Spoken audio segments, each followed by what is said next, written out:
अब देखिए ली Chatelier principal पे, solubility of gases in liquid, ये डिटेल में लिक्विड सॉल्यूशन में है, अभी हम शॉर्ट में कर रहे हैं, हालांकि लिक्विड सॉल्यूशन में भी है, ली चैटलियर प्रिंसिपल से ही एक्सप्लेन होता है।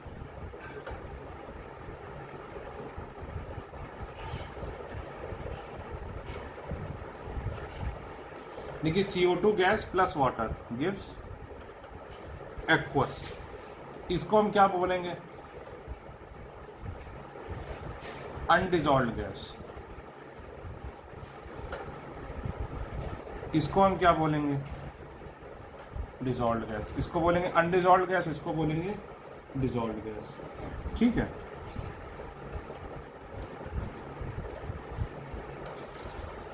ठीक,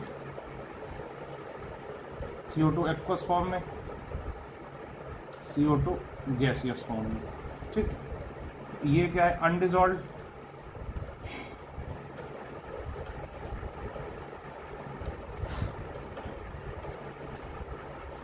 ये क्या है, dissolved gas.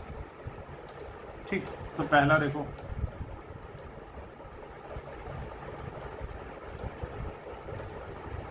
Effect of pressure. ठीक, याद करो प्रेशर बढ़ाने पर रिएक्शन किधर जाती थी, जहाँ नंबर ऑफ गैसियस मोल्स कम हो रहे होते थे। तो इस रिएक्शन में देखो,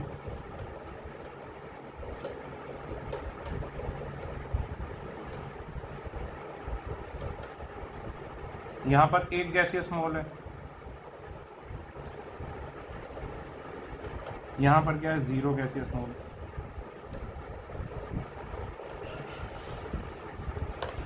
एक गैसियस मोल और इधर क्या है, 0 गैसियस मोल्स।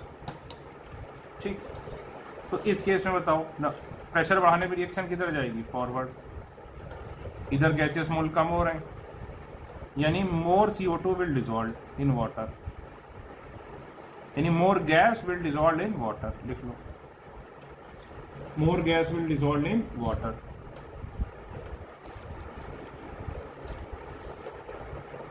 दूसरा,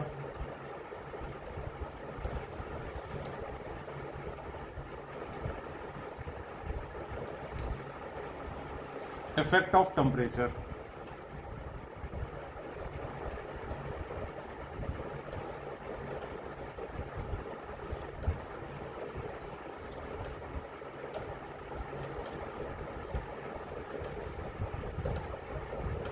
देखो ज़्यादातर गैसेस जो डिजॉल्व होती हैं वो रिएक्शन होती है एक्सोथर्मिक। ठीक, तो बताओ टेम्परेचर कम करने पर रिएक्शन किधर जाएगी, एंडोथर्मिक में। ठीक,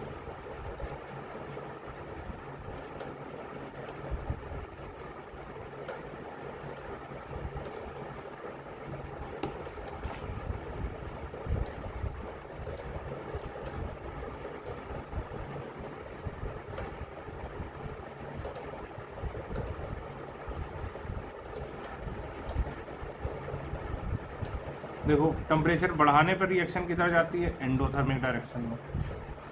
ठीक, टेम्परेचर बढ़ाने पर रिएक्शन किधर जाती है, एंडोथर्मिक डायरेक्शन में।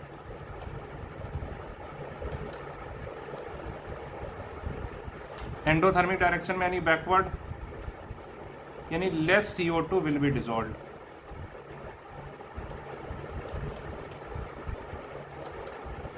ये क्या है, dissolved,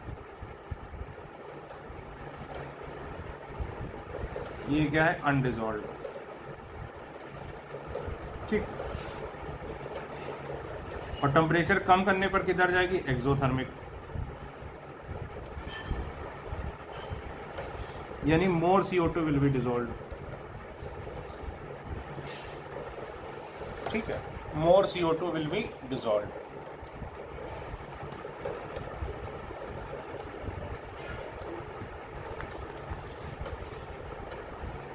more CO2 will be dissolve.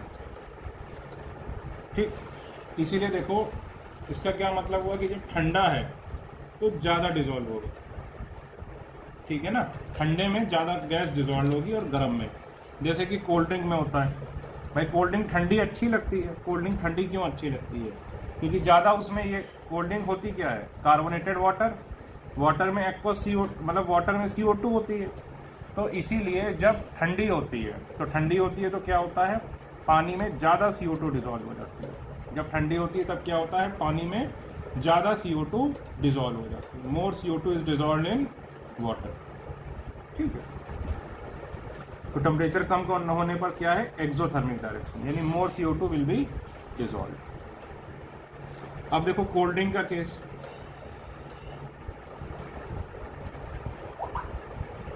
ठीक,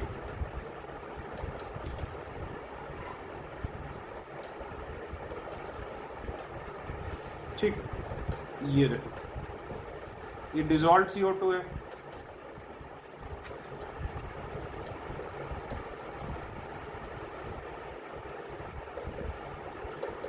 और यहाँ पर अनडिजॉल्व CO2 है। ठीक है, ठीक, ये आपस में इक्विलिब्रियम में होते हैं, यहाँ पर कैप लगी है। ठीक है,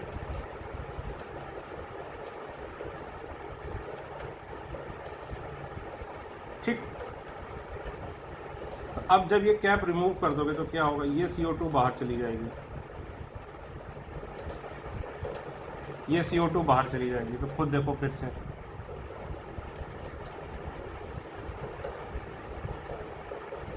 ये बाहर जाएगी, इसकी कंसंट्रेशन कम होगी तो ये बैकवर्ड रिएक्शन होगी।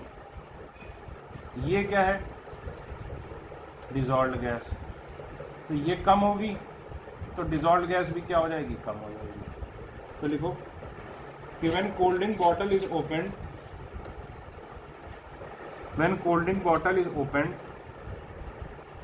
अनडिजॉल्व्ड CO2 gas,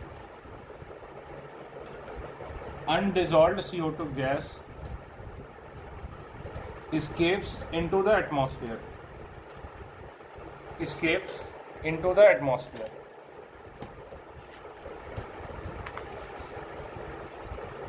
So pressure of undissolved gas decreases,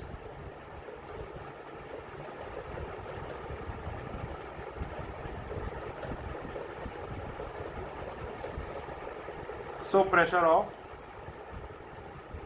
undissolved gas decreases, hence equilibrium shifts in backward direction, equilibrium shifts in backward direction, and dissolved gas comes out, dissolved gas comes out, which make bubble sound,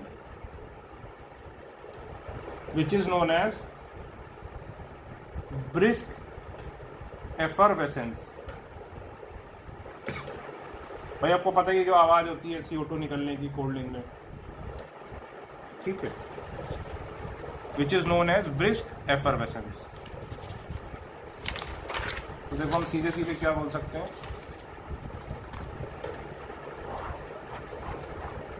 कि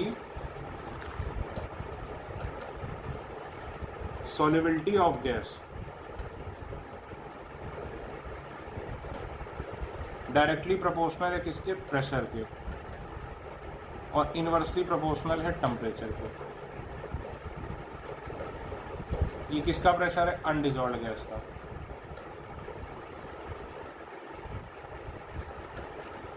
ठीक, अब heading डालिए degree of dissociation and vapor density, degree of dissociation and vapor density। ठीक, degree of dissociation and vapor density। vapor density क्या होती है भाई, molecular weight upon 2। ठीक, vapor density क्या होती है, molecular weight upon 2। ठीक है, तो डिग्री ऑफ डिसोसिएशन क्या हो जाएगा, D upon D upon 1, D upon D minus 1 upon NP minus 1। लिखो, जहाँ कैपिटल D क्या है, vapour density of reactant is equal to molecular weight of reactant upon 2। छोटा डी क्या है? Vapour density of equilibrium mixture. ये क्या है? Molecular weight of equilibrium mixture upon 2। NP क्या है? Number of gaseous moles, number of gaseous moles of product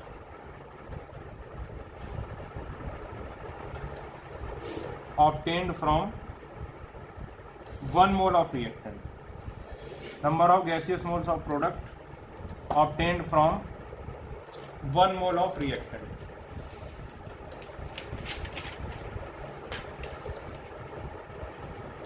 ठीक है। एनपी देखो क्या है, एग्जाम्पल देखो, जैसे PCl5 है, गिव्स, ठीक है। तो बताओ इसके लिए एनपी कितना हो जाएगा?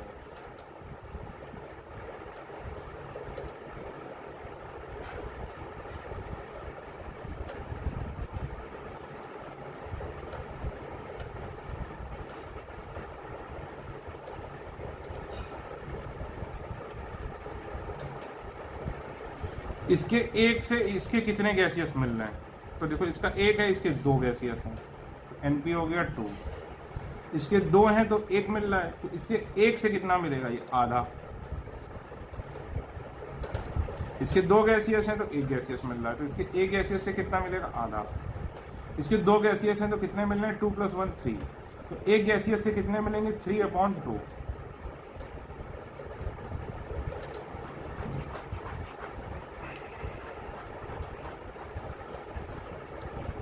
ठीक है।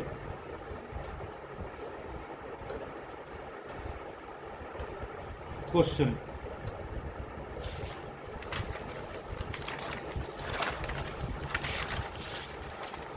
मुझे ये नहीं याद अभी तक हम कितने क्वेश्चन कर चुके हैं। लिखो सीधे, vapour density of PCl5 is 70 at a given temperature. Vapor density of PCl5 is 70 at a given temperature. Calculate degree of dissociation of PCl5 at that temperature. Calculate degree of dissociation of PCl5 at that temperature. Given atomic weight of phosphorus 31, chlorine का 35.5। करिए pause करके इसको।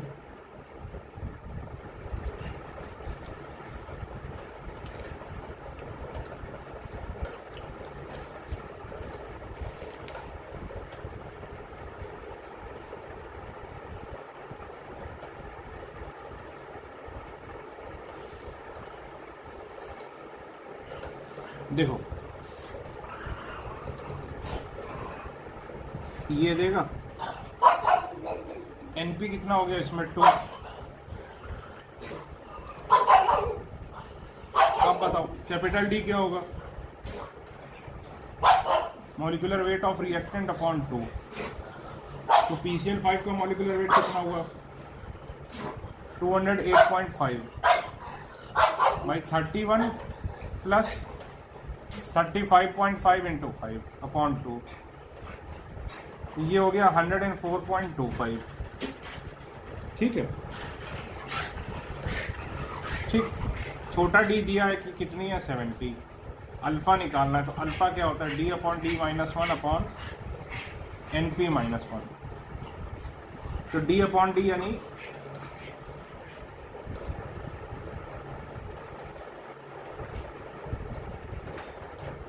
ये कितना हो जाएगा भाई? 0.49। अगला question, degree of dissociation of N2O4। Degree of dissociation of N2O4 is 0.02। What is the vapour density of equilibrium mixture? Degree of dissociation of N2O4 is 0.2। What is the vapour density of equilibrium mixture? N2O4 की ये है degree of dissociation. Equilibrium mixture की vapour density पूछी है, तो देखो हमें पता है ये होगा। ट्राई करिए ये क्वेश्चन।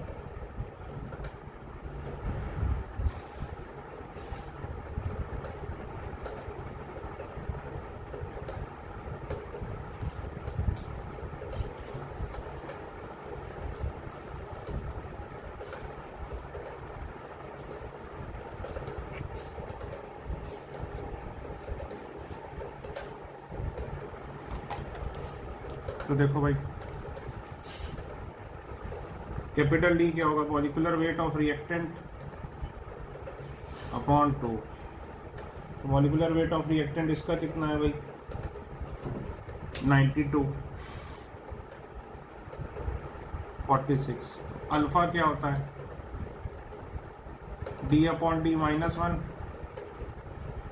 NP -1। तो नंबर ऑफ कितने मिलने, इसके 1 मोल से इसके कितने मिलने, 2 मोल।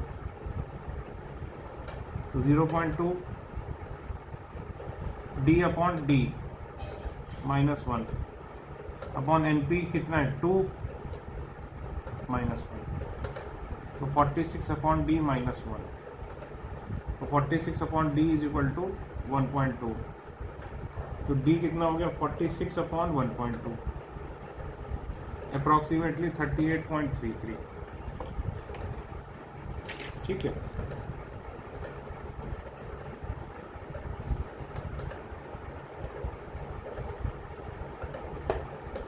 ठीक, अब देखो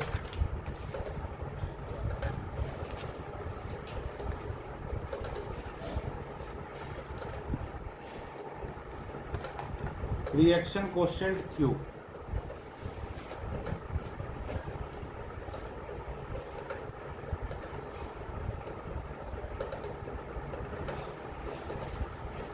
reaction coefficient Q। Reaction coefficient Q क्या होता है समझिए। जैसे पहले, अभी लिखना नहीं कुछ, पहले समझो। मान लो ये रिएक्टेंट से प्रोडक्ट था, T इज इक्वल टू 0 पे कितना था भाई सपोज करिए 10 था। फिर मान लीजिए 9 हो गया, 8.2 हो गया, 7.4 हो गया, फिर 6.5 आ गया, 6 आ गया। ठीक है, ये शुरू में 0 था, ये 1 आ गया, 1.8, 2.6, 3.5, 4। अब क्या हुआ, इक्विलिब्रियम आ गया। ठीक, यहाँ पर इक्विलिब्रियम आ गया।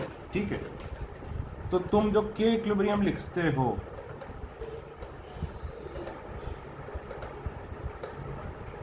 के इक्विलिब्रियम क्या लिखोगे, प्रोडक्ट की concentration at equilibrium upon reactant की कंसंट्रेशन एट इक्विलिब्रियम। ठीक, क्यू क्या लिखोगे, प्रोडक्ट की कंसंट्रेशन अपॉन रिएक्टेंट की कंसंट्रेशन कब, एट एनी टाइम। ठीक, एट एनी टाइम, ये होगा एट एनी टाइम और ये होगा एट इक्विलिब्रियम। ठीक है, तो देखो अभी हम यहाँ पे इक्विलिब्रियम कांस्टेंट बोलेंगे अनडिफाइंड है, इक्विलिब्रियम आया ही नहीं, इक्विलिब्रियम कांस्टेंट अनडिफाइंड, अभी आया ही नहीं, अभी आया ही नहीं, अभी आया ही नहीं, अभी आया ही नहीं, अब आ गया, कितना हो गया, 4/6। ठीक, लेकिन अभी देखो क्यू यहाँ पर तो कुछ नहीं कर सकते क्योंकि अभी रिएक्शन स्टार्ट ही नहीं हुई। यहाँ पर देखो क्यू क्या है, सेम एज इक्विलिब्रियम कांस्टेंट। फर्क क्या है कि ये इसमें किसकी कंसंट्रेशन लेते हैं, किसी भी टाइम की हम लिख सकते हैं, लेकिन इसमें हम केवल किसकी लिखेंगे, इक्विलिब्रियम की। ये देखो जैसे इसकी कितनी हो जाएगी, 1/9, इसकी कितनी हो जाएगी, 1.8/8.2, इसकी कितनी हो जाएगी, 2.6/7.4, इसकी कितनी हो जाएगी, 3.5/6.5, इसकी कितनी। अब ये देखो, अब ये सेम आ गया। खास बात क्या है कि ये Q क्या है, Q is same as equilibrium constant, Q is same as equilibrium constant. फर्क क्या है, Q कभी भी लिख सकते हो, इक्विलिब्रियम कांस्टेंट केवल कब लिख सकते हो, एट इक्विलिब्रियम। जैसे अगर मान लो ये दिया होता,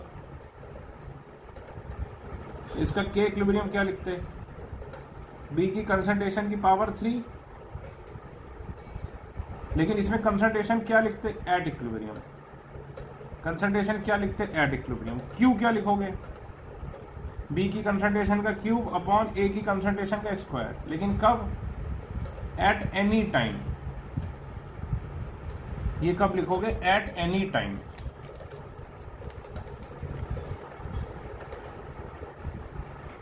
ठीक है ना, तो ये फर्क होता है। एक और एग्जांपल ये लिख लो, ये कभी भी लिख सकते हैं, कभी भी लिख सकते हैं।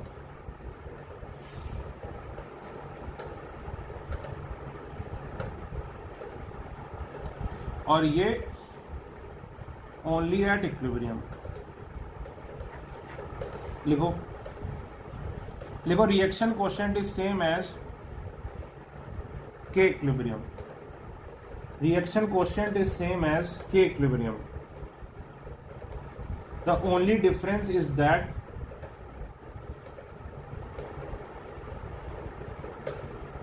reaction quotient is same as K equilibrium.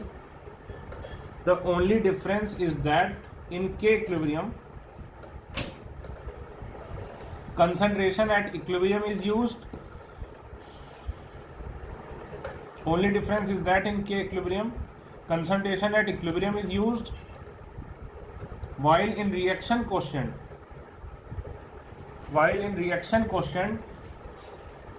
concentration of any time can be used. While in reaction quotient concentration of any time can be used.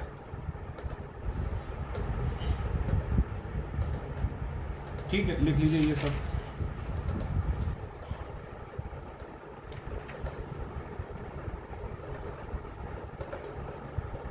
लिखो भाई,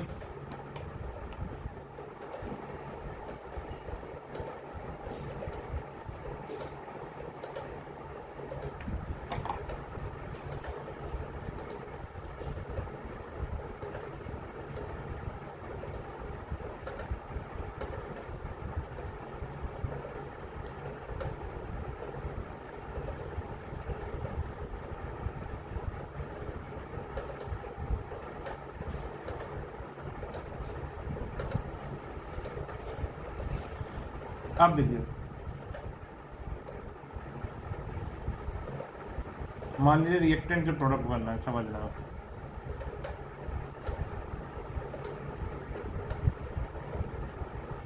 Q is equal to product upon reactant. ठीक, अब देखो, अगर Q is less than K equilibrium, तो इसका मतलब क्या है कि Q बढ़ेगा तभी वो इक्विलिब्रियम के इक्वल होगा। बताओ, ये बढ़ेगा तभी तो इक्विलिब्रियम आएगा। Q अगर लेस देन इक्विलिब्रियम, इसका मतलब क्या है, अभी इक्विलिब्रियम अचीव नहीं हुआ है कि नहीं। और Q बढ़ेगा तभी इक्विलिब्रियम अचीव होगा। तो Q कैसे बढ़ेगा, जब प्रोडक्ट बढ़ेगा और ये कम होगा। यानी अगर Q की वैल्यू के इक्विलिब्रियम से कम आती है, तो यानी Q बढ़कर ही, Q को बढ़ना चाहिए। Q कब बढ़ेगा, जब रिएक्शन किधर होगी, फॉरवर्ड। ठीक है, तो फॉरवर्ड रिएक्शन होगी फॉर अचीवमेंट ऑफ इक्विलिब्रियम।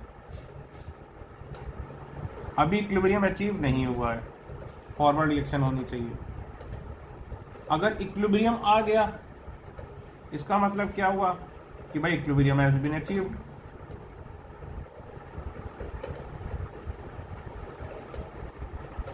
और Q अगर ज्यादा है के इक्विलिब्रियम से, इसका मतलब है Q को कम होना पड़ेगा। Q कम कब होगा बताओ, Q कम कैसे होगा, जब ये कम होगा और ये बढ़ेगा। तो प्रोडक्ट कम कैसे होगा, जब रिएक्शन बैकवर्ड जाएगी तो प्रोडक्ट क्या हो जाएगा, कम हो जाएगा। तो क्या होगी, backward reaction for achievement of equilibrium.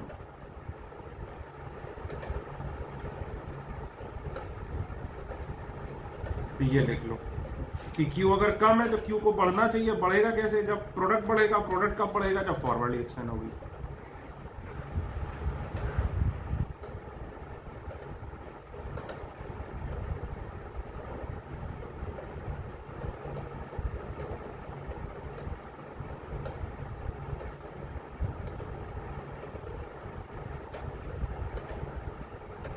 ठीक है भाई।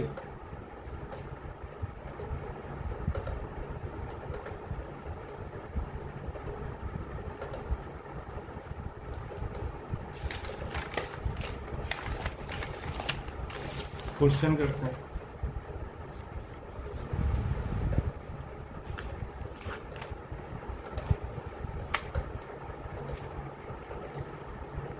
For a reaction,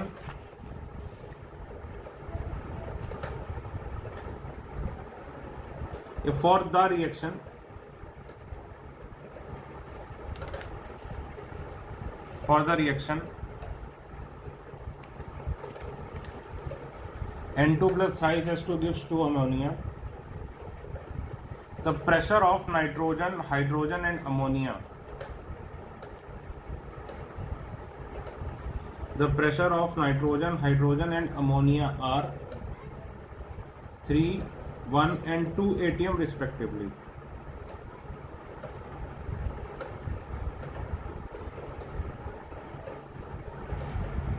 Three, 1 and 2 atm respectively. Predict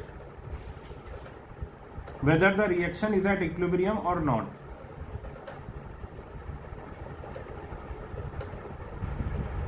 Predict whether the reaction is at equilibrium or not. बताओ भाई, इसका Kp गिवन है, इसका Kp है 1। अब बताओ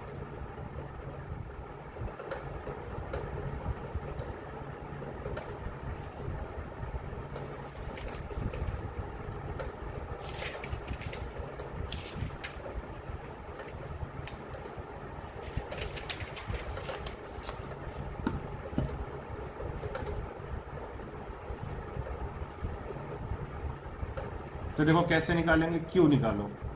ये इक्विलिब्रियम पे तो प्रेशर है नहीं, ये इक्विलिब्रियम प्रेशर नहीं है, किसी भी टाइम का प्रेशर है, किसी भी टाइम का प्रेशर है।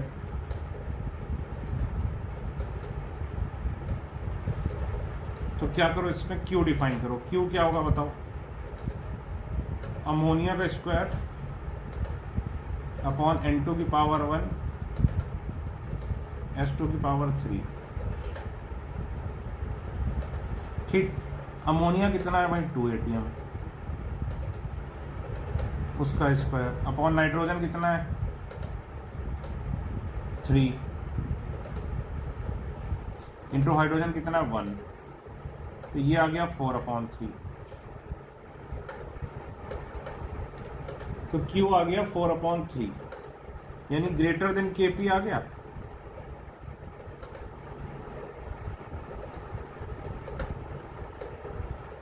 इसका मतलब Q क्या आ गया, ग्रेटर देन Kp। Q अगर आ गया ग्रेटर देन Kp, इसका मतलब क्या हुआ, it means reaction is not at equilibrium, है कि नहीं। इसका मतलब क्या हुआ, रिएक्शन इक्विलिब्रियम में नहीं है। Therefore equilibrium has not been established. Equilibrium अभी एस्टैब्लिश्ड नहीं हुआ है। तो Q अगर ज्यादा होता तो Q कम होना चाहिए। Q कम कैसे होगा, रिएक्शन विल मूव बैकवर्ड। इसका मतलब क्या हुआ कि at this time rate of backward reaction ज्यादा होगा। किससे भाई, बैकवर्ड मूव कर रही है, बैकवर्ड मूव कर रही है, इसका मतलब क्या, rate of backward reaction is more than rate of forward reaction. लिख लीजिए भाई।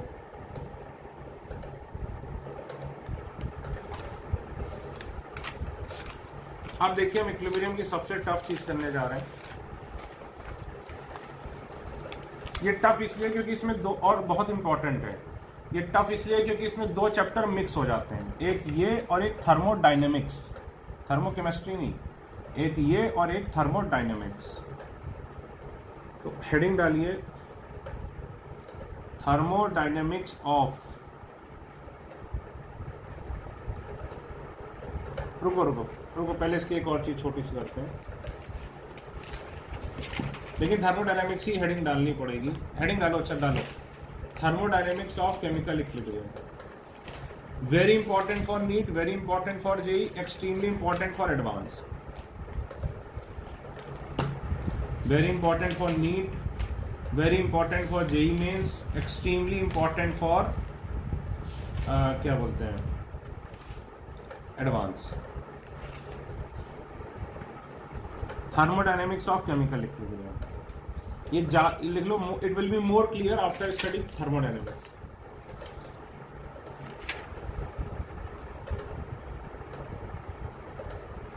अब एक चीज समझो, डेल्टा जी क्या होती है। डेल्टा जी होती है गिब्स फ्री एनर्जी।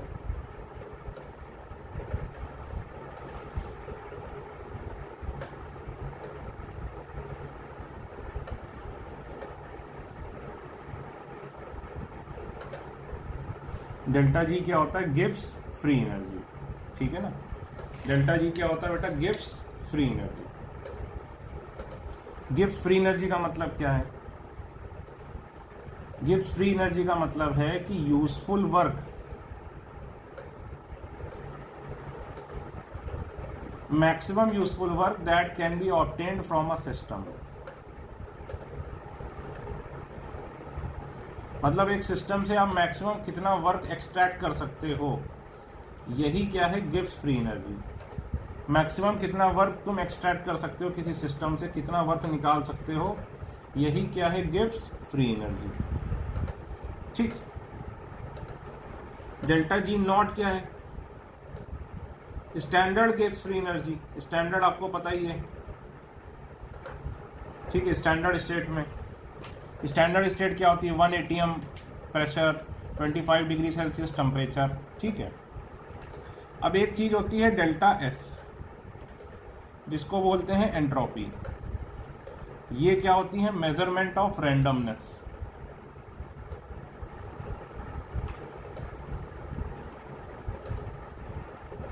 सर ये रैंडमनेस क्या चीज होती है, रैंडमनेस आप ये मान लीजिए कि अगर आपका कमरा है, ठीक है, अगर आपका कमरा बिखरा पड़ा है, गंदा है, ठीक है, ये मतलब ऐसे ये मिरर पड़ा है, इसके ऊपर पेन ऐसे पड़े हैं, पेन के ऊपर कपड़ा पड़ा है, तो हम क्या बोलेंगे कि इसकी रैंडमनेस बहुत ज़्यादा है, जिसको बोलते हैं ना बिखरा पड़ा है।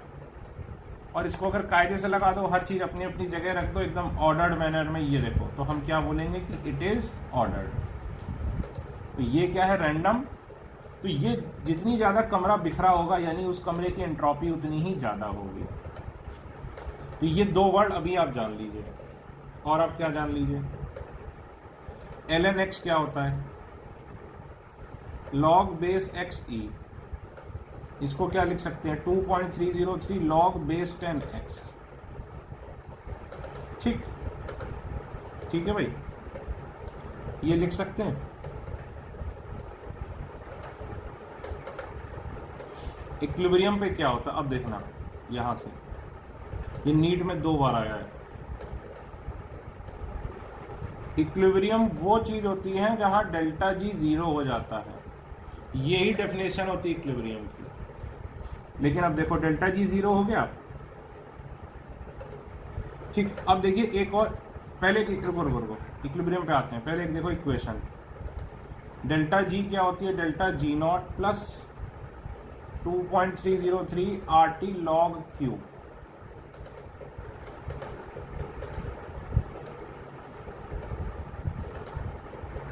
किसी भी इक्विलिब्रियम रिएक्शन के लिए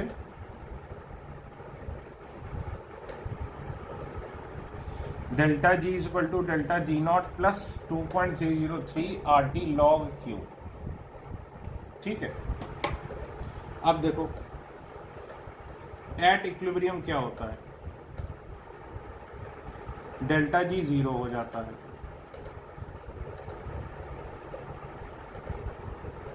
ठीक है। तो 0 इज इक्वल टू, और क्या होता है, Q किसके इक्वल हो जाता है, K इक्विलिब्रियम पे। Q आपको पता है क्या होता है, रिएक्शन कोएफिशिएंट, अभी देखा था हमने। तो 0 इज इक्वल टू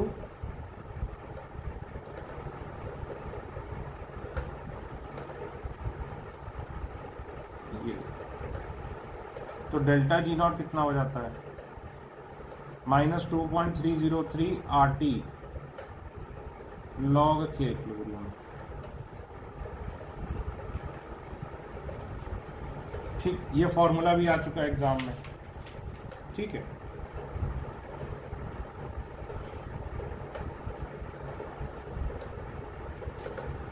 अच्छा अब एक बात याद रखो, log 1 क्या होता है? 0। तो अगर K इक्विलिब्रियम 1 है तो डेल्टा जी नॉट भी क्या हो जाएगा? 0। ये भी नीट में आ चुका है कि डेल्टा जी नॉट इक्विलिब्रियम पे 0 कब होगा?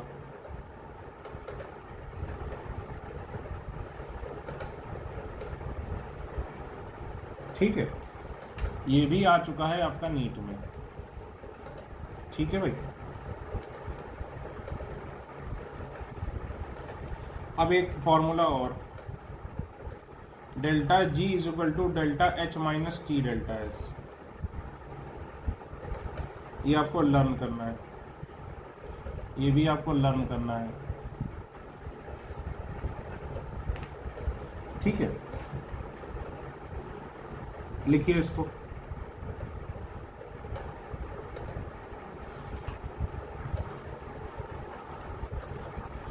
बेटा जिसने लिख लिया इसको, इसको, इसको और इसको, ठीक है, 3 बार बगैर देखे लिख के देखो कॉपी के पीछे, तभी आएगा।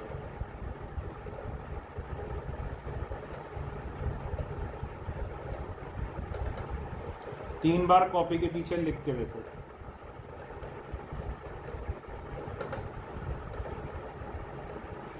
तीन फॉर्मूले हैं, 3 से 4 बार लिख के देखो, देखो याद हुए कि नहीं।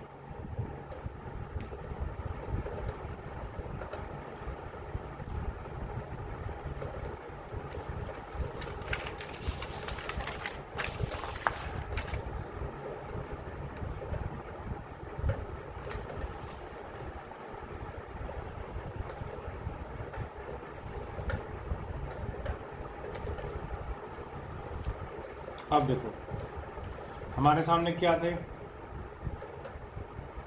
अब देखो जैसे ये है तो स्टैंडर्ड स्टेट में भी हो जाएगा, ये भी ट्रू है।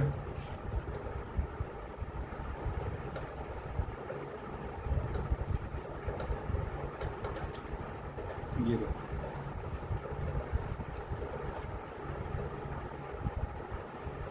ये भी वैलिड है, ये भी वैलिड है।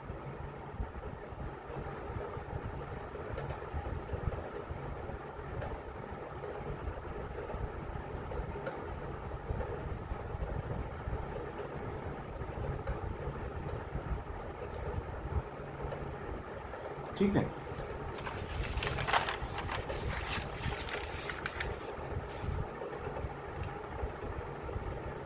तो अब देखो हमारे सामने इक्वेशन क्या, delta G naught is equal to delta H minus T delta S naught, और delta G naught is equal to minus 2.303 RT log of K equilibrium.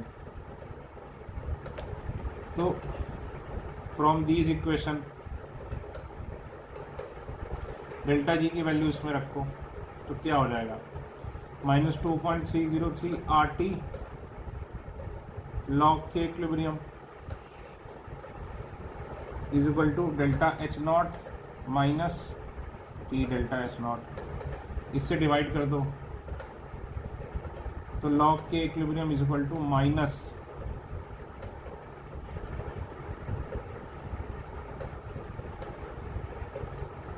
ये हो गया माइनस माइनस प्लस,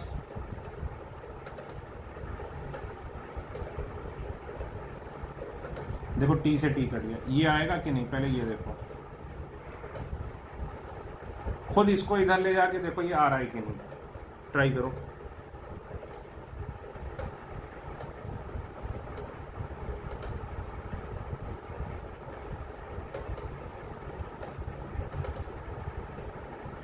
खुद इसको नीचे ले जाके देखो ये आ रहा है कि नहीं।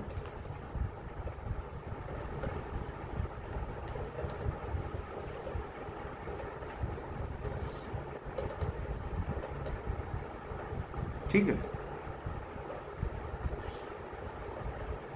ठीक, अब ये लिख के देखो 2 से 3 बार, और कॉपी के पीछे इन दोनों इक्वेशन को लिखो और इसका डेरिवेशन ये पूरा करो फिर से 2 से 3 बार करके देखो। It is very very important.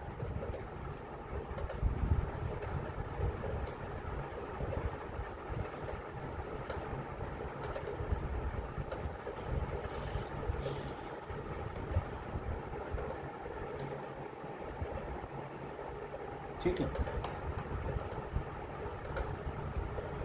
अब एक question, equilibrium constant for the formation of HI।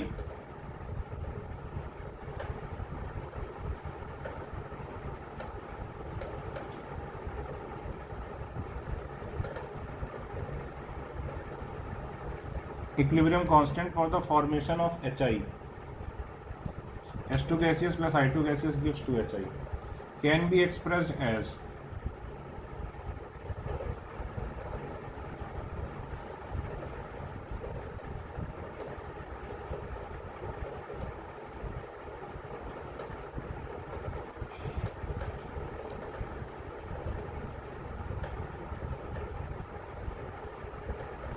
ये दिया हुआ है, ठीक। कैलकुलेट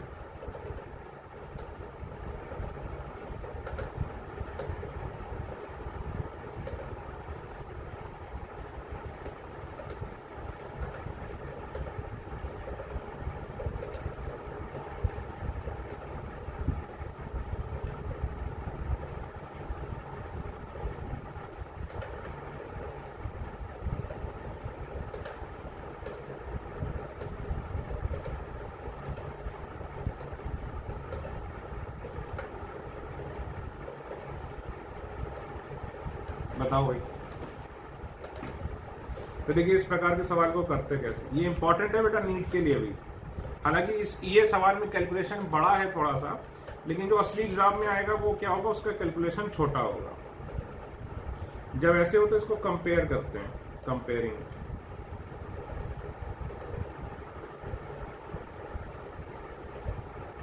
ये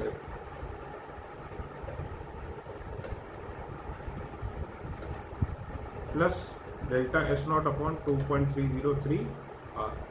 तो कंपेयर करो, यानी ये वैल्यू किसके इक्वल हो गई बताओ, इसके, और ये वैल्यू किसके इक्वल हो गई, इसके।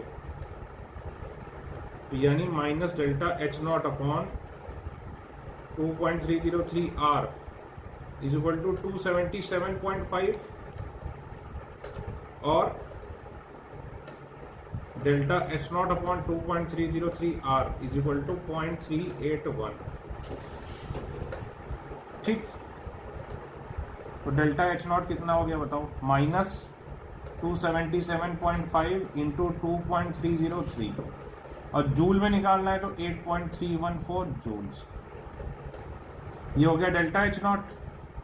डेल्टा एच नॉट क्या हो गया, 0.381 इंटू 2.303 इंटू, अब जूल में निकालना है इसको भी, तो आर की वैल्यू क्या रख दी, 8.314।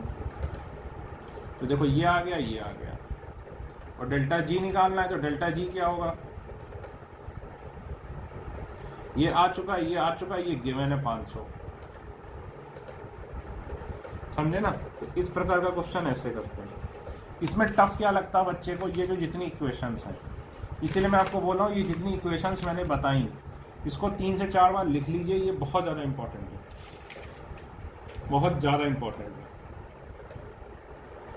ठीक है।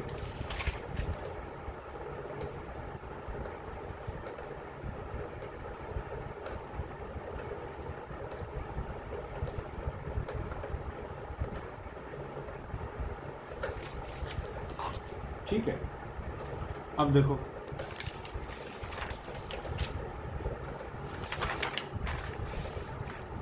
Question, draw the graph of log k equilibrium versus 1/t. Draw the graph of log k equilibrium versus 1/t for both exothermic as well as endothermic reaction. Sir ये तो हम कर चुके हैं क्या बेटा, यहाँ सर याद करो, आपने बताया था log k वर्सेस 1/t। अगर एंडोथर्मिक है तो देखो जमीन में घुस जाता था, और सर याद करो log k वर्सेस 1/t। अगर एक्सोथर्मिक था तो देखो रॉकेट की तरह ऊपर जाता था, याद है आपको। अगर एंडोथर्मिक था तो नीचे जमीन में घुस जाता था, एक्सोथर्मिक था तो रॉकेट की तरह ऊपर जाता था। ये पढ़ा था हमने, याद करो भाई। ठीक है, अब देखो, अब हम इसका सही से ग्राफ बनाते हैं।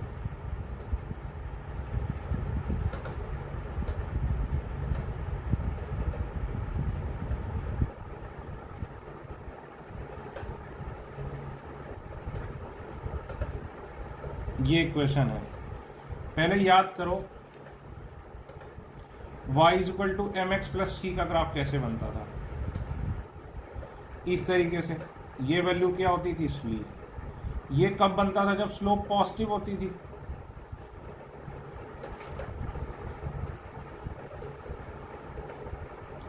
और ये कब बनता था, जब स्लोप क्या होती थी, नेगेटिव। ठीक है, लिखो। अब जरा इसकी मदद से दो केस बनाओ, एक एंडोथर्मिक एक एक्सोथर्मिक। हिंट देता हूं कि एंडोथर्मिक में क्या होता है, delta H not positive. Exothermic में क्या होता है, डेल्टा एच नॉट नेगेटिव। तो यहां पर वीडियो पॉज करो और इससे इस तरह से इक्वेशन में कन्वर्ट करने की कोशिश करो और ग्राफ बना के देखो स्लोप क्या आती है और इंटरसेप्ट, इसको क्या बोलते थे, इंटरसेप्ट। ट्राई करो, देखो क्या स्लोप आती है और क्या इंटरसेप्ट आता है। ट्राई करो भाई।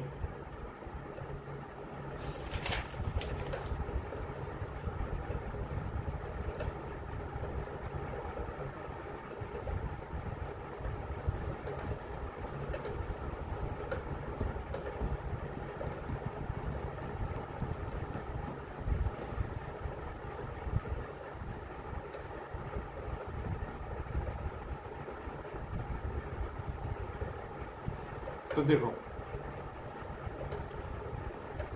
भाई, एंडोथर्मिक का बनाते हैं।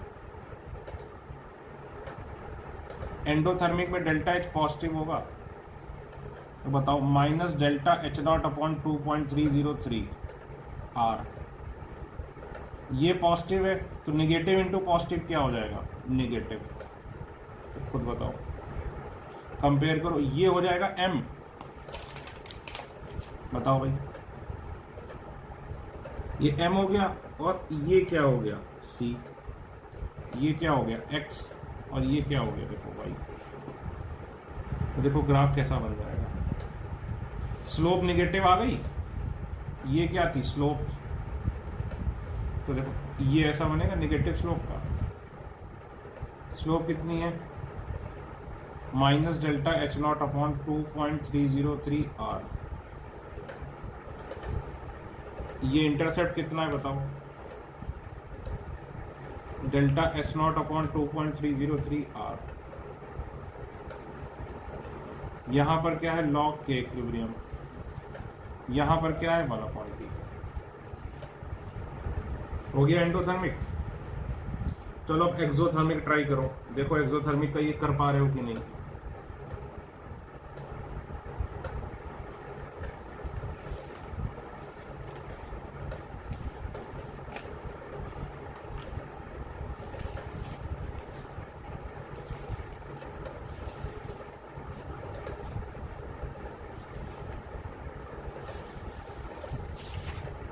करिए भाई फटाफट।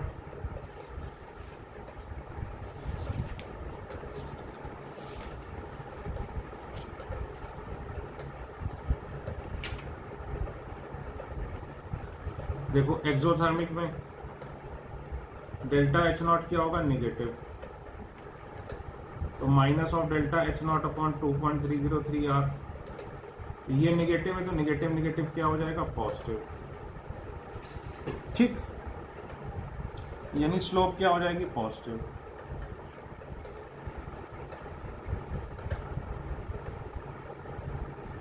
तो लॉग ऑफ के इक्विलिब्रियम वर्सेस 1/t। तो देखो स्लोप पॉजिटिव है तो ये ऐसे जाएगा।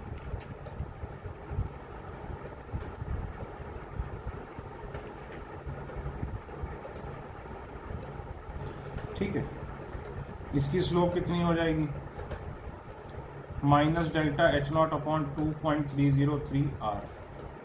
बस इंटरसेप्ट दोनों में सेम आएगी।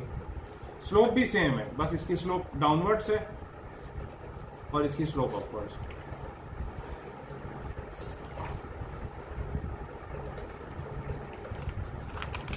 लास्ट पॉइंट इक्विलिब्रियम का, last topic.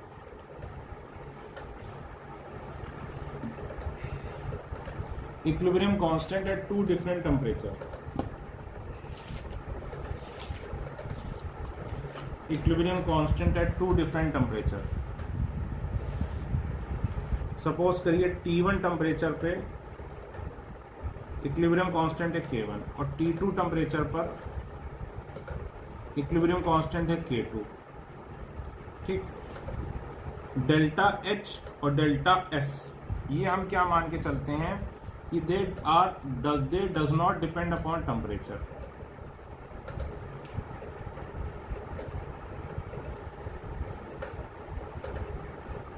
They does not depend upon temperature. T1 पर है K1, T2 पर है K2, तो दे does not depend upon temperature. ये टेम्परेचर पे डिपेंड ही नहीं करते। एक्चुअली ये करते हैं, लेकिन 11th-12th पे मतलब जेई हो या नीट हो, हमें मान के चलना ये नहीं करते। तो बताओ log K1 क्या हो जाएगा?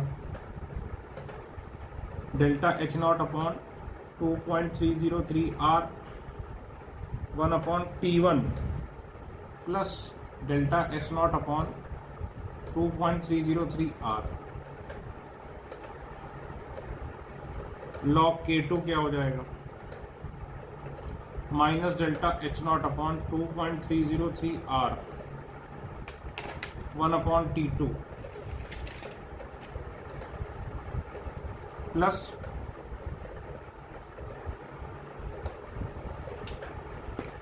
ठीक है, सबट्रैक्ट कर दो तो क्या आ जाएगा? log K2 minus log K1, ये कॉमन ले लो,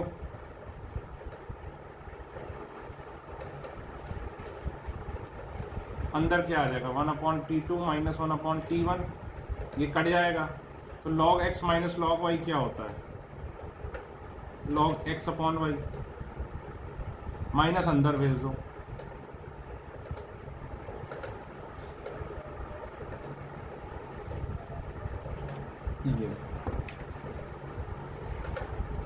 ये इक्वेशन बन गई, ये आपको याद होनी चाहिए। ये मेडिकल में तो सीधे नीट में डायरेक्टली ये क्वेश्चन पूछी जा चुकी है, ठीक है ना। ये देखो यहाँ पर क्या है? 2/1 और यहाँ माइनस नहीं है, ध्यान रखना माइनस नहीं है। यहाँ है 2/1 और यहाँ है 1 अपॉन, मतलब T1 माइनस T2, उल्टा है, यहाँ का उल्टा है। अगर सेम करोगे तो यहाँ पर क्या आ जाएगा? माइनस। इधर उल्टा है, अगर सेम करोगे तो क्या आ जाएगा? माइनस। तो अगर एक टेम्परेचर पे दिया है, दूसरे टेम्परेचर पे निकालना है, एक टेम्परेचर पे दिया है, दूसरे टेम्परेचर पे निकालना है, तो ये इक्वेशन लगेगी। ठीक है, अब देखो ये आती कहां से है, एक चीज बस लिख लीजिए कि इन सब का इक्वेशन का ओरिजिन क्या है, ये याद कर लेना। d of log K equilibrium upon d of 1 upon t is equal to minus delta H naught. इसको बोलते हैं वांट ऑफ, अरे यार नाम भूल गया, शायद वांट ऑफ इक्वेशन ही बोलते हैं। असाइनमेंट में देखना दिया होगा ढंग से, या फिर इसी को इस तरह से एक्सप्रेस कर सकते हैं। ये log बेटा बेस e है, ये ln है, ध्यान रखना।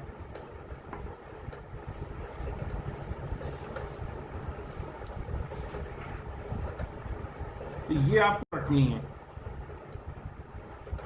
मेडिकल वालों को रटनी है, सीधे डायरेक्टली पूछ सकता है। तो यहाँ पे आपका फिनिश हो गया ये चैप्टर केमिकल इक्विलिब्रियम। ठीक है, अब इसकी असाइनमेंट करनी है। ठीक है भाई, थैंक यू।